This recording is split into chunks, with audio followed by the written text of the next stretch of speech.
Welcome to Inspiration and Transformation from the Banks of the Ganga with Sadhvi Bhagawati Saraswati, an American sannyasi living at the Parmarth Niketan Ashram in Rishikesh, India. Sadhvi is president of the Divine Shakti Foundation, a charitable organization bringing education, vocational training, upliftment, and empowerment programs to women and children. Sadhvi is also Secretary General of the Global Interfaith Wash Alliance and Director of the world-famous International Yoga Festival.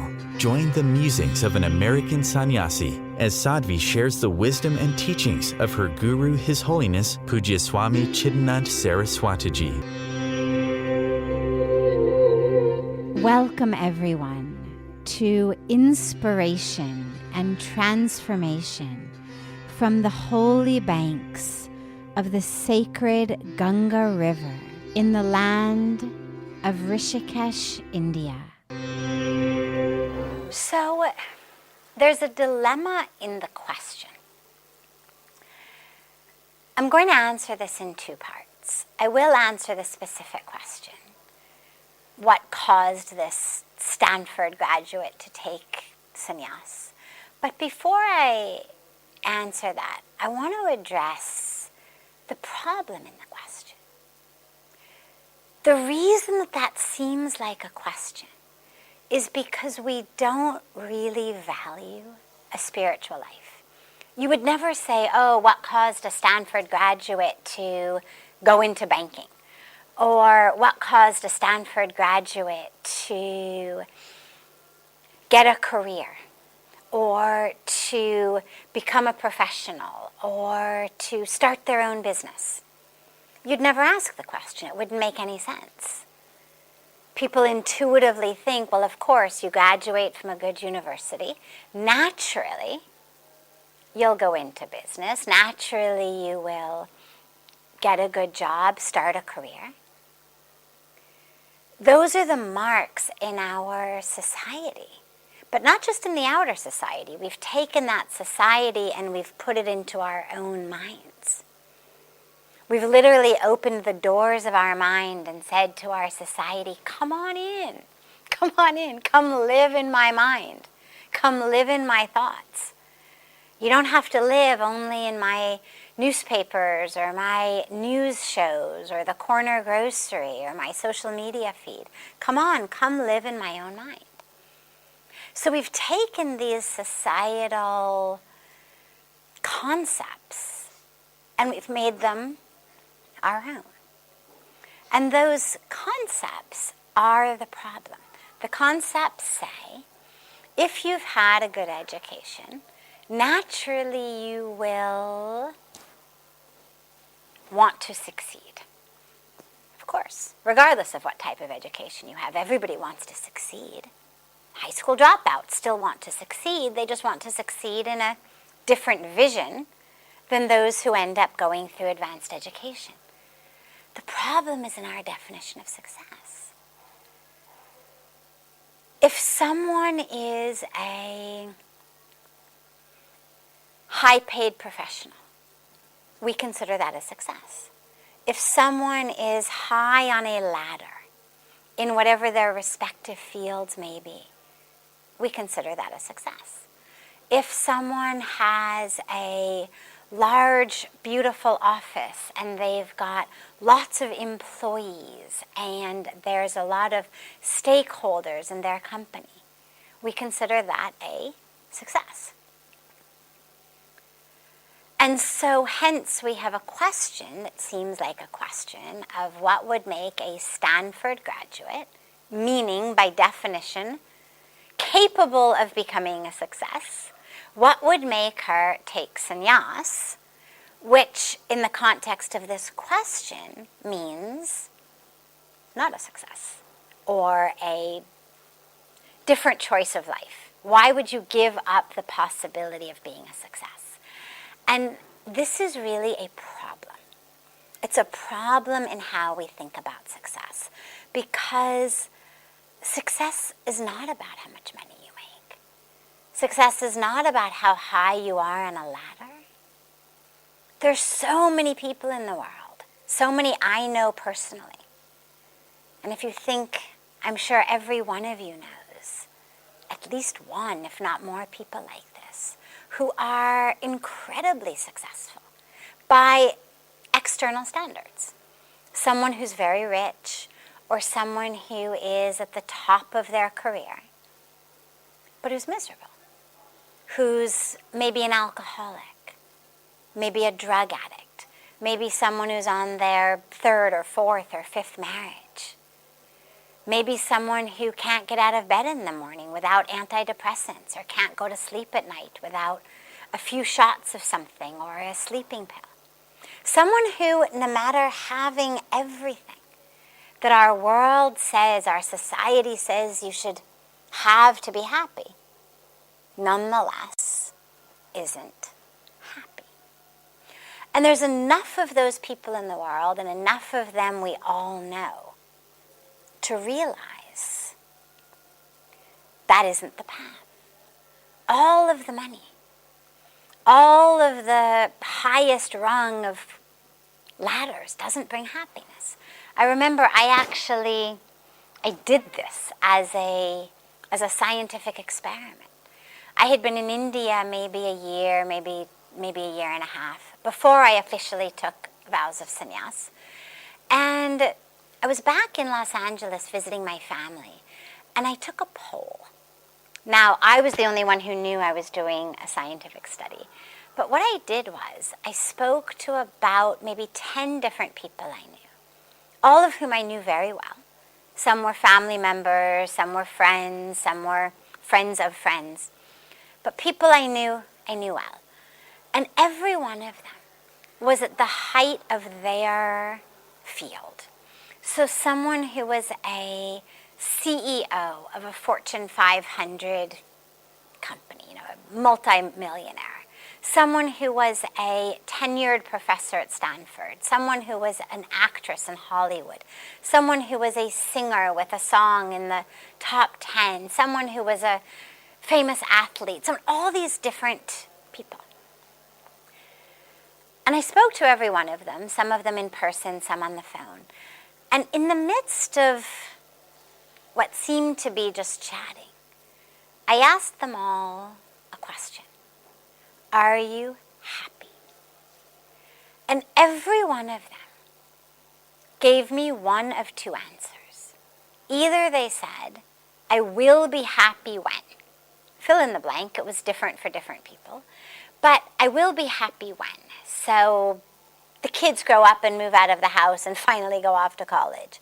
Or I finally get the raise that I've been wanting. Or I finally lose the 10 pounds that I gained over the holidays and can squeeze back into my skirt. Or we finally move out of the city and into the suburbs. Or out of the suburbs into the city. One or the other. Didn't matter what it was. But something that will happen in the future. And then I will be happy.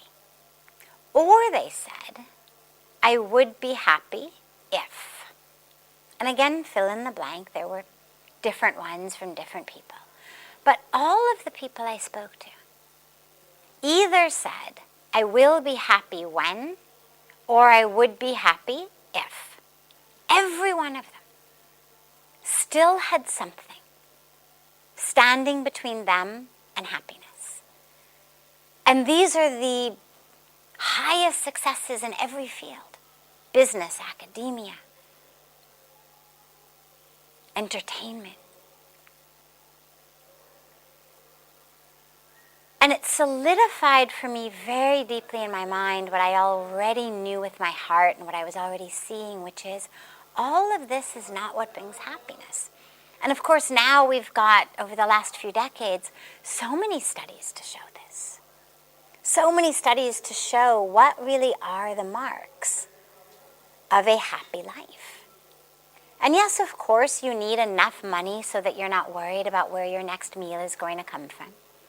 You need enough money that you know you can send your children to school, that you know you can fix the roof if it leaks in the winter time, or have a sweater and jacket if you need it, that you don't need to count pennies to buy a pair of shoes.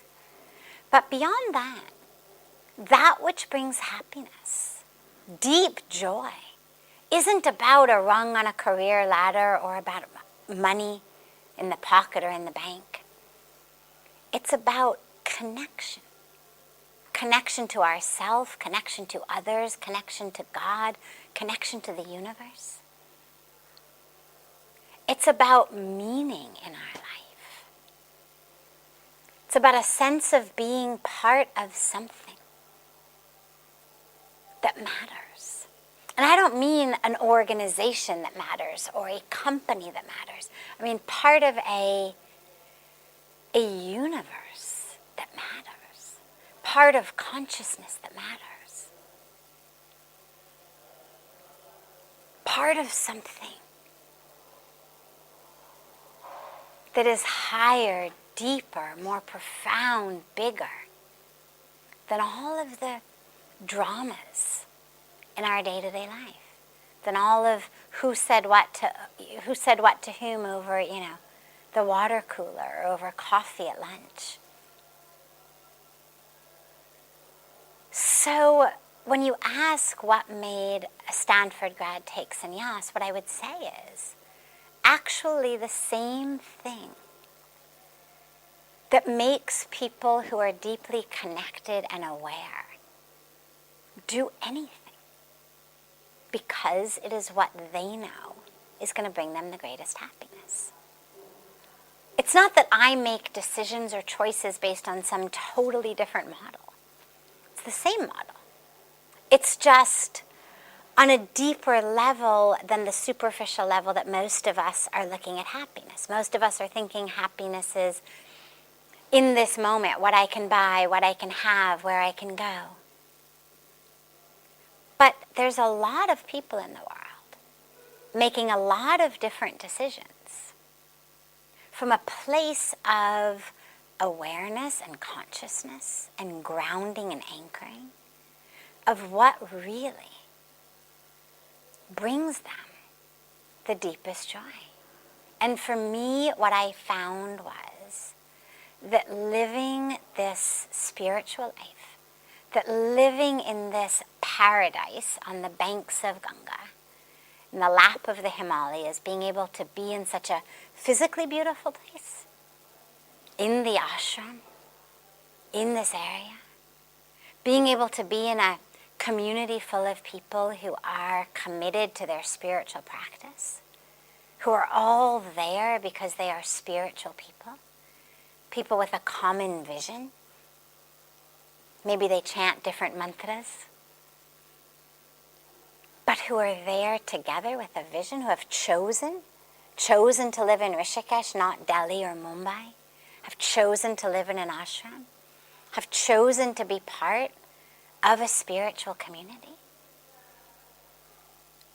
Being able to live in that, being able to live a life that is dedicated to service, that it's not about what can I get for me, how much can I make, what can I buy, but it's about what can we give, what can we do, how can we serve. And for me, that happiness has been greater than anything that I ever knew before. And I saw this right from the beginning. I knew that I had touched something that was bringing more happiness than anything that I had ever experienced and anything that I had ever even imagined in any of the different possibilities of paths that I had thought my life could go. So I made a decision very much the way that everybody makes decisions. What is it that's going to bring me the greatest, deepest, longest lasting joy in my life? So here we are. And that's the vision of success that we need. It's not about being a sannyasi or not being a sannyasi.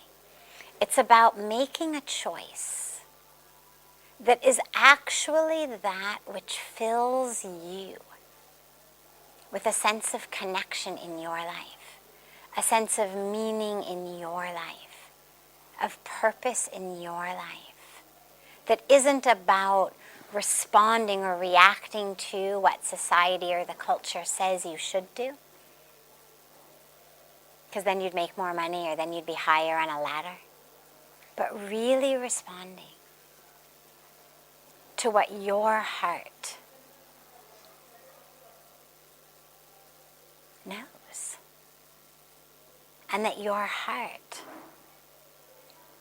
is going to be in alignment with. There was a very, very beautiful saint who has since had Mahasamadhi. He since left his body a few years ago. But he used to live right across Ganga from us, Swami Dayananji Maharaj. And he said very beautifully, he said, the only vision of success that matters at all, not how much you make, not what you do, the only vision of success that matters is how you respond to the inevitable times that the universe does not act the way you think it should. How you respond when the universe means the people in your family, the people in your life, the stock market, when it doesn't act the way that you think it should. That is success.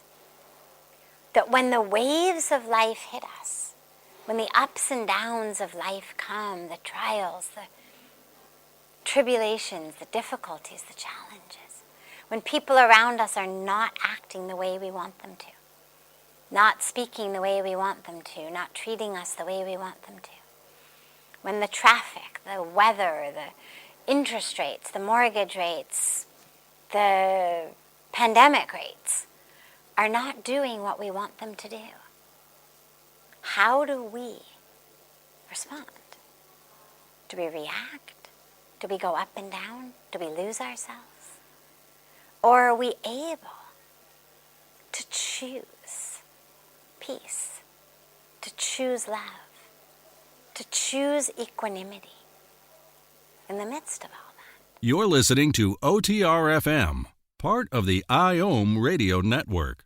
Being a radio host on IOM FM allows you to build your show on a rich platform with the power of the internet to fulfill your outreach goals and connect with a very specialized and global online audience, unlimited by time and distance. OMTimes Radio will provide you with web relevance, a recognizable conscious brand, and with the standard of excellence that has accompanied every single Circle of Hearts Radio is a sanctuary on the airwaves. Join me, Grandmother Alaya, in the circle on Sunday, 2 p.m. Eastern as I share information to both enlighten and nourish your soul. Hi, this is Christina Ricci with RAIN. Every 2 minutes, another American is sexually assaulted. If you or someone you know has been sexually assaulted, you are not alone. Help is just a call or click away through the National Sexual Assault Hotline. Please call 1-800-656-HOPE, that's HOPE, or visit rain.org, that's RAINN.org. Brought to you by RAIN and this station. Welcome back to Inspiration and Transformation. I'm so glad to have you all back here with me. I think there may have been a little bit of maybe a misunderstanding with the explanation from the other night, because when we were speaking about different channels, what she's referred to as a couple of nights ago, we were talking about the different ways of we interact with existence. One being this idea that everything is an illusion. All that is true is spirit, soul, oneness. And the other channel being the awareness that even though ultimately we are ocean, we also have the experience of the wave. Even though ultimately we are spirit, we have the experience in the body. It's a very important distinction, though. We never stop being spirit. We never stop being that which is infinite. We never stop being the soul, being divine. In the same way, you'll remember, as I was saying the other night, the channel that you turn to doesn't just start broadcasting because you've turned to it. It's been broadcasting. So in the same way, our truth as soul is there regardless of whether we recognize it or not. This is what spiritual practice is. Spiritual practice does not make God come. It does not make you soul or spirit. It does not somehow make the truth exist. It makes you able to access that. It makes you able to know that. Whether you see that or not, it's there. If there's a huge wave, the other night the example that I had given was the example of a wave in the ocean. That the wave's highest truth is ocean. Even at the peak of its waveness, it is ocean.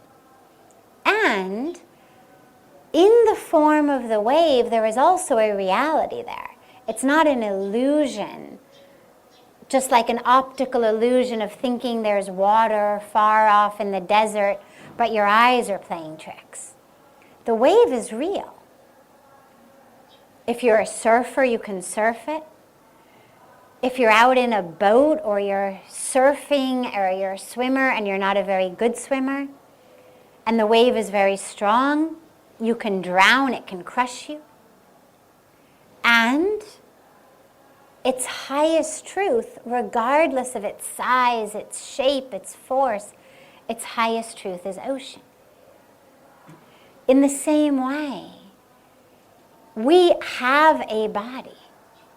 That body has its own tendencies, its own skills, its own abilities, its own size, its own shape, its own strength, its own weaknesses. Those are not illusory. If you cut me and I bleed, that is not an illusion.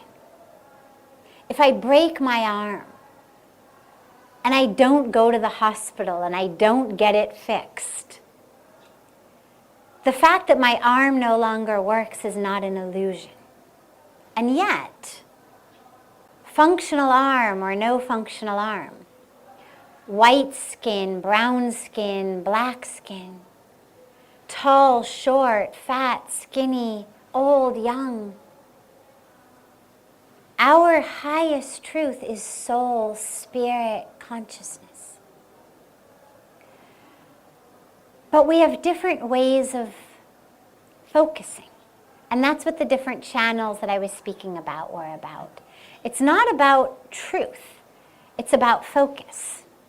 So in the TV set, those broadcasts are all on, all the time. Channel 2 is on, Channel 4 is on, Channel 8's on, they're all on. You get to decide what you're going to focus on. In the same way, the highest truth of me as divinity, as love, as soul, as spirit, that is on. Even if I'm prancing through the world saying, you know, I'm this color, or look at my beautiful body, or look at my beautiful clothes, or I'm the, CEO of this company, you better do what I say, or I can be in as much illusion, as much false identification with my body and my role as I want to be. But the truth of who I am is always there. It doesn't need me to focus on it. Like you can sit in a dark room, you can close the curtains. That doesn't make the sun go away. It's not that you open your windows and the sun then says, oh, thank God, I've been waiting to rise until you opened your curtains. The sun doesn't wait for you to open your curtains to rise, it's on. You catch the sunrise Beautiful blessings for you. You don't catch the sunrise, maybe tomorrow. But the sun's not going to wait for you to get up in order to rise. So in the same way, that highest truth is there, regardless of whether we are in illusion, regardless of whether our curtains of our mind are closed or open. What sadhana does, what our meditation does, is it enables us to change that channel. It enables us to go from the channel that says, I am my body.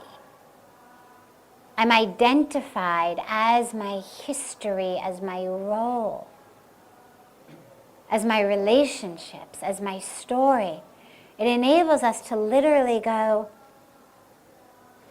bored with this show, right? You're watching a TV show, you may get interested for a moment, and then you decide, usme dam nahi hai, I'm very bored. Not an interesting show. Ye to bahut time waste ka hai. And you change the channel, because you realize mera time barbad ho raha hai, this is a silly show. In the same way, a lot of us spend a lot of time really stuck in this false identity, in the body, in the identification with that. And then our spirituality wakes us up and says, Are ye to bahut time waste hai? Chalo, let us change the channel. Realize, I'm soul, I'm spirit, wow. I'm not a certain height or weight or skin tone. I don't need fairness creams or tanning creams or diet pills or get a little pudgier pills. I don't need anything. Because who I am is soul, is spirit. And yet, at the same time, I have a body. I'm aware that that channel exists. I'm able to take care of it, but not to get sidetracked and distracted to actually watching that channel all the time. It's enough to just know that it's there, appreciate it, appreciate this beautiful vehicle that you have. Another way to think about it is, let's imagine you're on a very long car ride. So you decide you're going to drive from here, not just to Delhi, but let's say you're going to drive all the way to Kanyakumari from Rishikesh. Okay? So wo aapko kafi din lagega. Now, you can do that ride in a couple of ways. One way you can do it is you can keep watching that dial on your dashboard that changes every kilometer. And you can watch every kilometer. If you have a fancy dashboard, maybe it even gives you the 10th of a kilometer, 1.1 kilometer, 1.2 kilometer, 1.3 kilometer. You can pay a lot of attention to the ants that are flying onto your windshield. One ant, or flies rather. One fly, two fly, three flies. You can pay a lot of attention to how your body feels in the seat. Chalo, back is getting a little stiff, arms are getting a little stiff. Or you can turn on some beautiful music and you can be lost in the music. Or you can be doing your japa, engrossed in japa while you're on the way. So many different ways you can spend that trip. And it's just a matter of focus. Because of course, whether you are paying attention to it or not, the kilometer thing is turning. Whether you're paying attention or not, flies are landing on the windshield. But it's up to you of, am I going to spend the next 4 days and thousands of kilometers counting them by 1/10 of a kilometer at a time? Every time I talk to someone and they say, how are you? You say, ab 15 kilometer ho gaya, ab 17 ho gaya, ab Delhi aane wale. But that's not who you are or how you are. That's just where you are. And a lot of us mistake who we are for where we are. Otherwise, think about how many times in a day do you say to each other, how are you? Right? I know here, for example, we all live together. Right? You think about in a family, or if you're in a dorm room or in an office where you're with people all day long. How many times during that day do you say, hi, how are you? 5, 10, 20, every time you pass them. Now, it's very polite, but the truth is, if we really knew who we are, that question would be very silly. Because we would say, Hari, how am I? Well, I'm exactly the same as I was when you asked me an hour ago. I'm exactly the same as I was when you asked me this morning. I'm the same as I was when you asked me 2 weeks ago. Because neither who I am or how I am is changing. Just where I am is changing.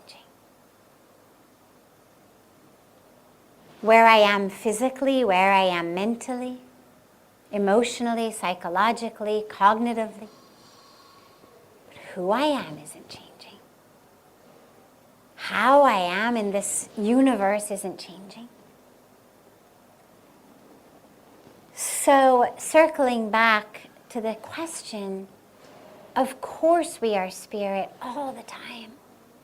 Of course we are truth and love and consciousness and divinity all the time, even in the midst of the most ignorance, even in the midst of our most attachment to drama or attachment to the body or role.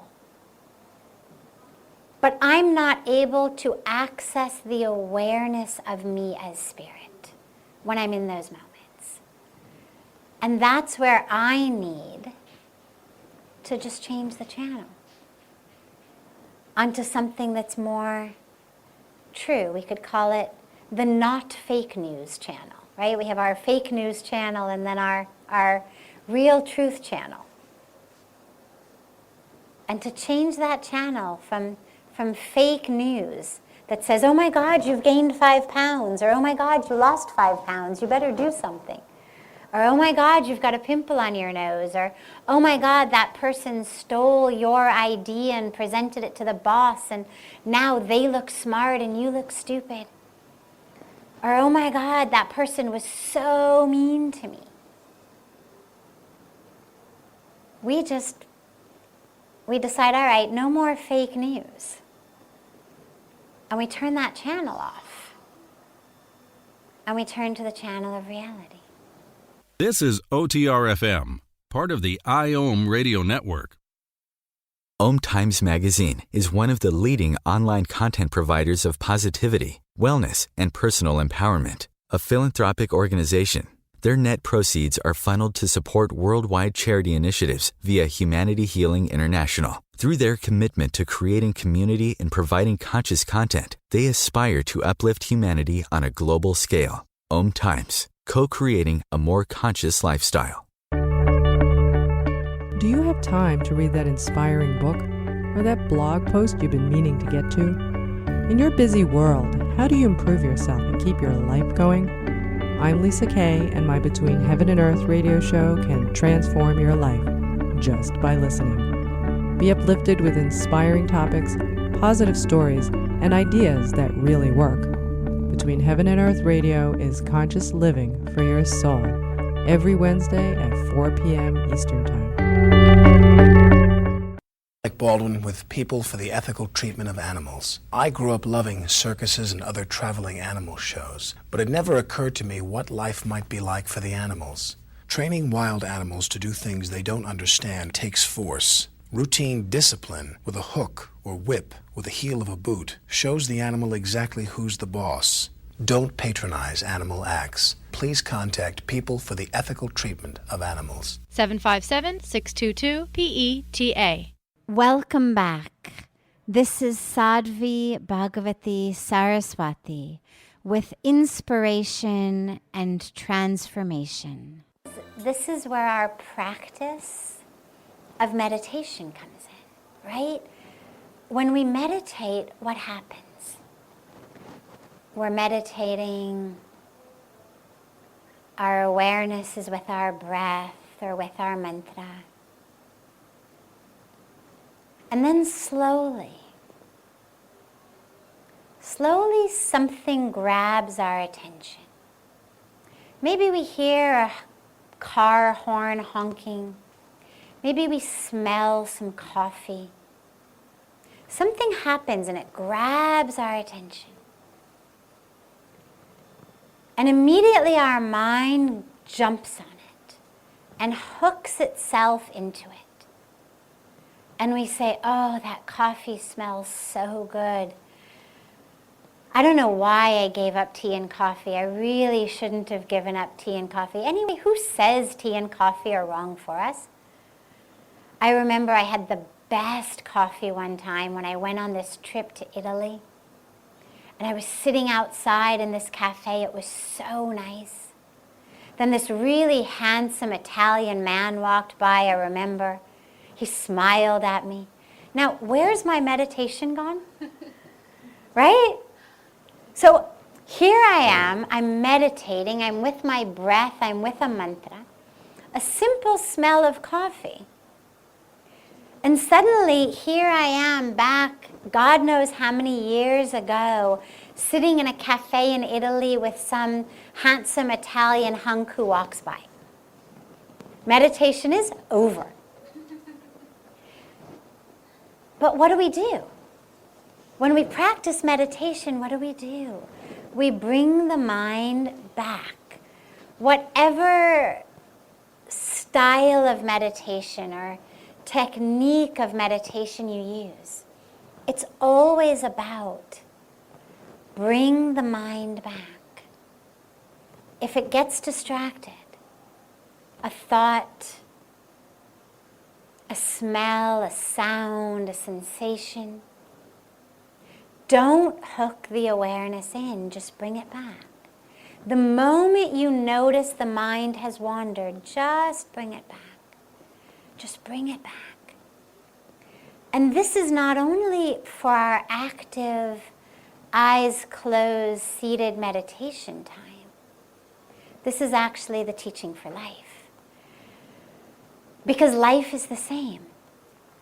We're going on about our life, we're anchored in mindfulness, anchored in awareness, anchored in consciousness, anchored in love for all. And then someone says something, and it's really obnoxious, it's really rude, it's really hurtful. And what happens? We lose. Suddenly there we are, in anger, in defensiveness. Who do they think they are? How dare they talk to me like that? Don't they know who I am? I've been so nice to them. I try so hard. Why would they talk to me like that? It's not fair. It's not just. And we've lost. We've lost our moment. There we are in the drama. Because of course it usually also doesn't end there. Then we go into, I remember a year ago he did it to me also. Yeah, last week he did it to me also. He always does it. I say one thing one time and the boss yells, or the teacher yells, or my parents yell. But this guy all the time, or this lady all the time, nothing happens. Not fair. So we get into stories and dramas, and we lose our anchoring, just like we lose it in meditation. And the answer is the exact same. The moment you notice you've lost it, just bring it back. Sometimes literally mid-sentence. I know when I was a kid, we used to play this game where you'd be at a party, and they would turn on the music, and everyone would dance, and then whoever was running the music middle of the song, middle of the line, would just turn the music off suddenly. And the rule was that wherever you were, when that music stopped, whatever funny position you were in the middle of dancing, you had to just freeze in that position and hold it until the music started again. And then you would again dance, and then the music would again stop, and you were, one leg up, one leg down. And I think about that a lot because it actually is a great skill. It was just a fun kids' party game, but it's a great skill. With adults, what you find is, if the music stops, they will get themselves back into kind of a normal position. If the leg is up, they'll put it down. Arm is up, they'll kind of bring it down. Mouth is, they'll close it. Unko malum hai ki log dekh rahe hain. People are paying attention. I should not look stupid. But kids are not like that. Kids are much freer. The minute the music stops, they're frozen. And it's such a wonderful skill because this is how it happens in life. You're in the middle of something. You're saying something, you're yelling at someone. Or you're in your own mind having your own personal drama. And suddenly that music stops. Suddenly there is that moment of, oh my God, I've lost it. Look, I'm gone. And what you need to do literally, mid-thought, mid-word, I don't care if you literally are like halfway through some obscenity that you're yelling at somebody, halfway through the word, if that's when you realize you've lost it, just stop right there. And bring it back. Bring it back. And of course we think, oh my God, samne wale kya sochega? What are they going to think? But the truth is, if you think about being in the other situation, if you think about being the person being yelled at, being the person someone has just lost their temper at unnecessarily, you already think they're crazy. Nobody gets yelled at and thinks, oh yeah, they're really right. Boy, I'm so glad this person has taken the time to show me where I'm wrong. Right? Somebody shouts at you and you're thinking, Hare kab bandh ho jayega. Like or you're thinking they're crazy, or you're planning what you're going to say next because you know this is crazy. And if somebody actually stops in the middle, if you also are on a path of opening consciousness, I personally would be very impressed. If someone mid-sentence to me stopped and said, oh my God, I've lost myself in this drama. Oh my God, I've lost myself in this anger, and stopped, I would be so impressed. So don't worry about thinking that that person was taking you seriously when you were yelling at them and now is not going to take you seriously. I can pretty much promise you they weren't taking you seriously. If you were really yelling and shouting, as it was, they thought you had gone off a little. At least now they will think you've come back.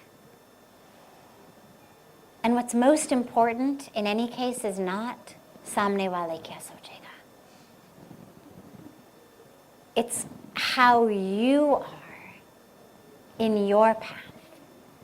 The number of lives that have been ruined because of samne wale kya sochega. It's probably more than we've lost in every single war throughout history combined.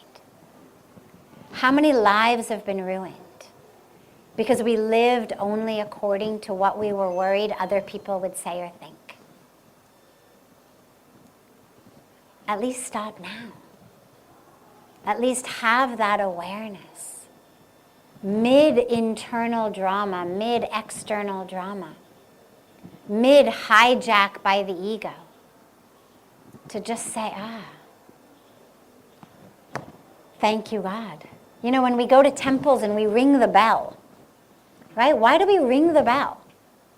It's not like we have to wake up God. I'm here, coming in now, hope you're dressed. Right? I mean, God obviously doesn't need to be awoken or need any notice that we're entering a temple. It's not like you're going to somebody's house and you give them a few minutes to get ready. Why do we ring the bell? We ring the bell for ourselves. I'm going into a temple now. Get my mind straight. Ring out the nonsense that was going on. I'm now entering a holy place. That bell is literally to ring out the craziness of our own mind. So get yourself a bell. Really, get a little bell. I mean, if you're serious about the path, get yourself a little bell, carry it with you. Keep it in your pocket, keep it in your purse, and the moment that you realize you're going somewhere, just ring your bell. Ring your bell and come back.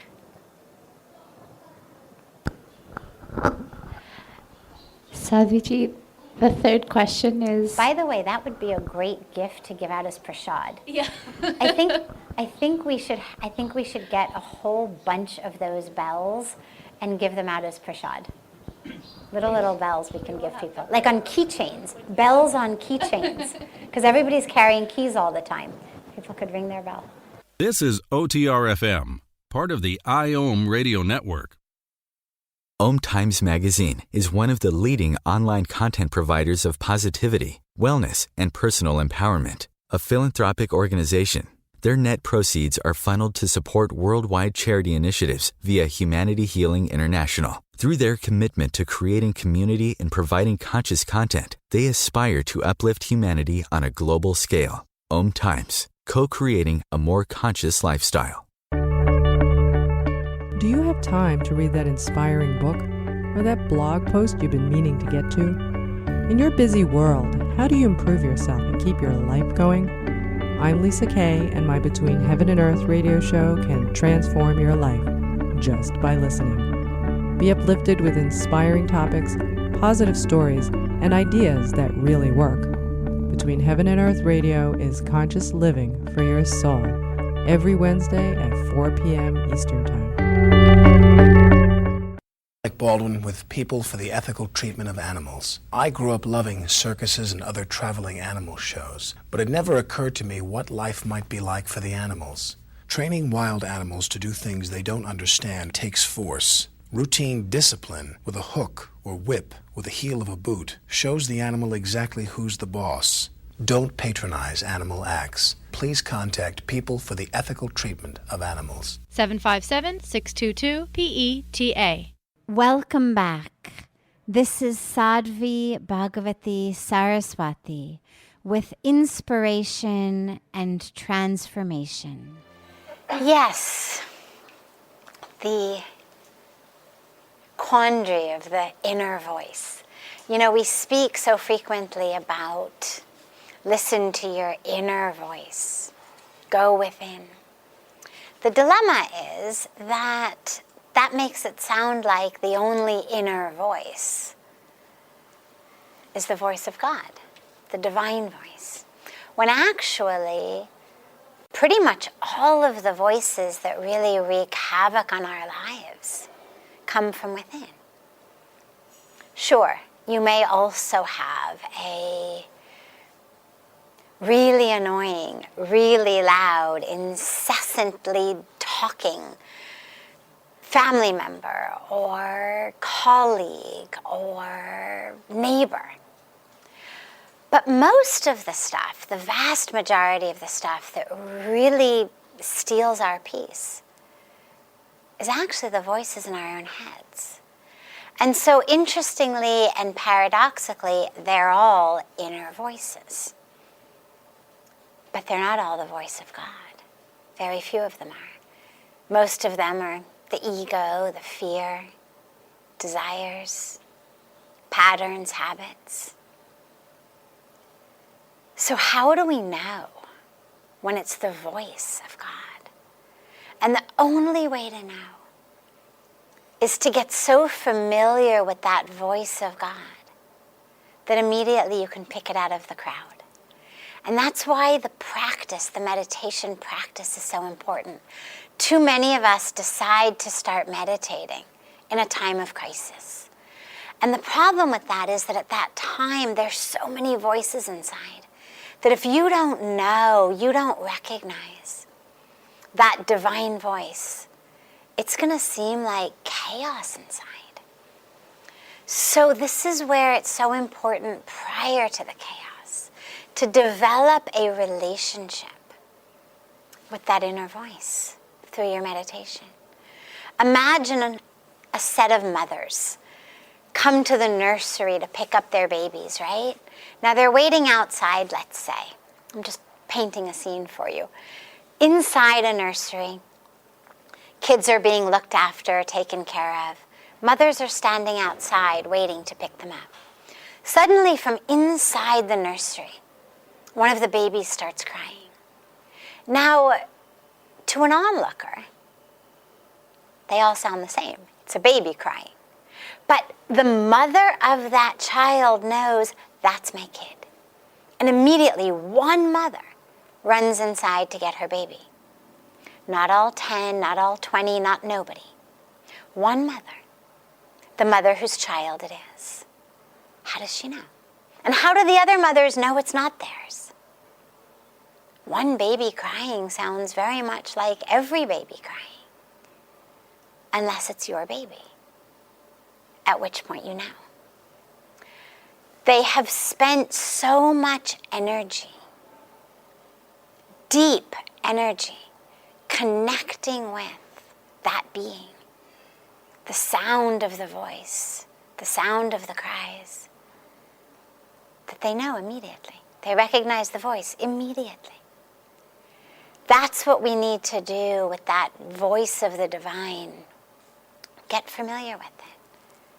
As you meditate, you hear that voice, you know that voice, so that later in a time of crisis or a time of the ego really having a go at it, you're able immediately to distinguish, that's the divine voice, versus that isn't. Because you know that divine voice.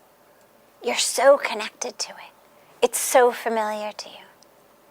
Otherwise, teasing apart this voice of the ego, this voice of fear, this voice of desires, this voice that was my 5th grade teacher or my uncle or my aunt or my mother or father who told me I was stupid and worthless, that I've internalized as my own voice.